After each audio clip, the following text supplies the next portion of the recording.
Bismillahirrahmanirrahim. Assalamualaikum warahmatullahi wabarakatuh.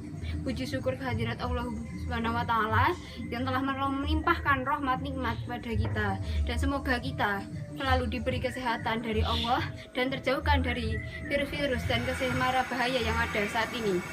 Tidak lupa salawat serta salam selalu kita haturkan kepada Nabi besar kita, Nabi Muhammad SAW, yang telah membebaskan kita dari zaman kebodohan menuju ke zaman yang terang benderang ini. Perkenalkan, nama saya Rahma Puji Lestari dari kelas Ekonomi Syariah E 2019 semester 2 IAIN Ponorogo.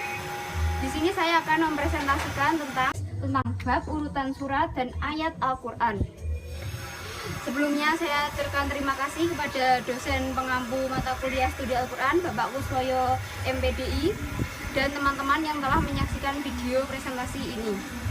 Langsung saja kita masuk ke dalam materi. Yang pertama, sebelum membahas urutan dan ayat surat Al-Quran, tentunya kita harus mengetahui pengertian dari ayat dan surat itu sendiri. Ayat sendiri pengertiannya dibagi menjadi secara bahasa dan istilah.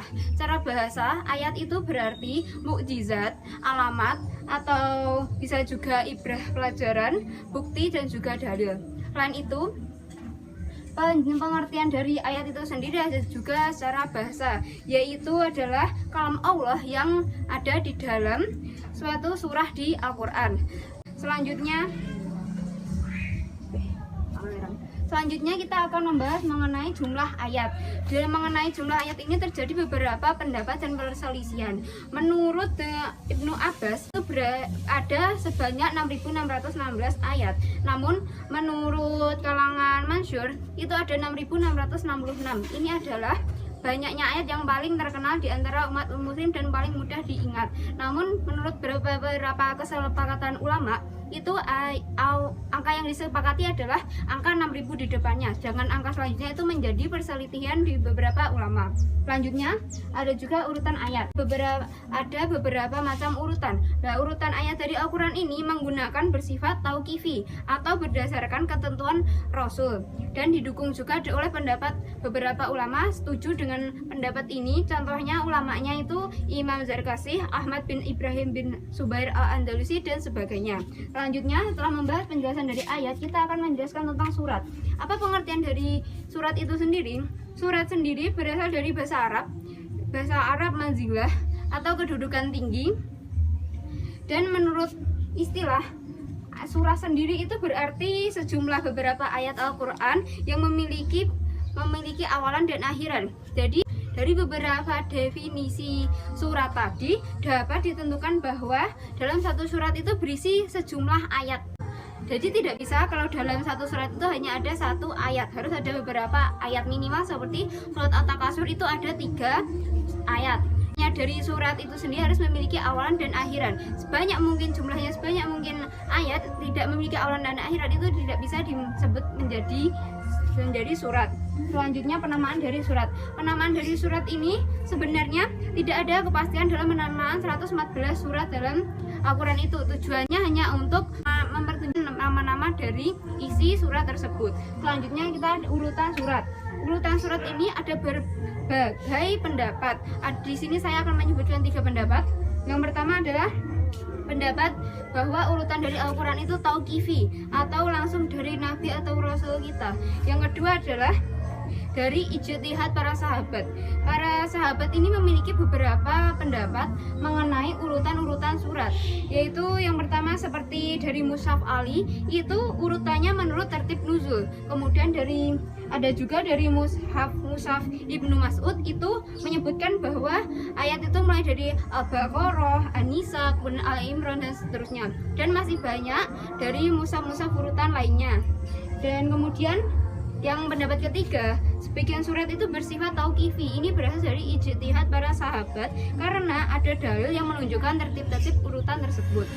Selanjutnya, kita akan menjelaskan penjelasan surat dari pendapat ulama tentang surat Al-Anfal dan surat At-Taubah. Pasti teman-teman yang telah membaca Al-Quran itu pernah menemukan satu surat Al-Taubah ini tidak ada basmalahnya. Apakah ada yang tahu penyebabnya itu apa?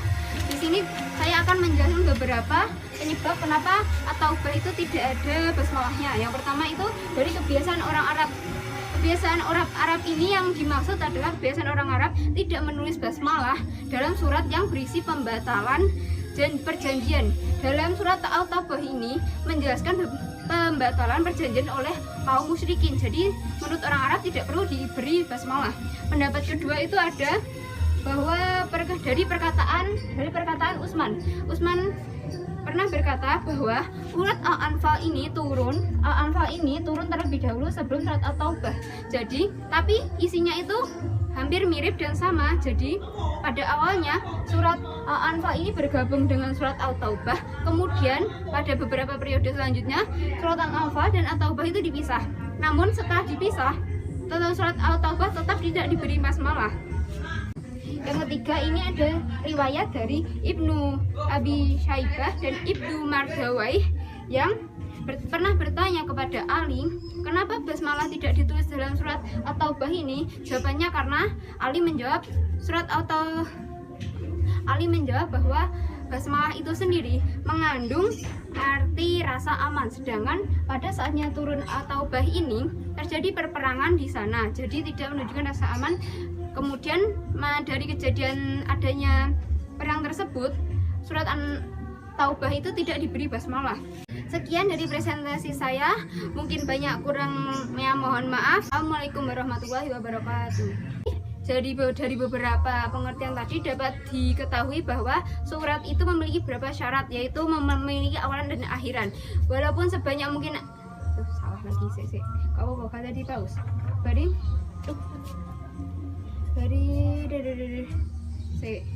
Dari beberapa definisi Al-Quran tadi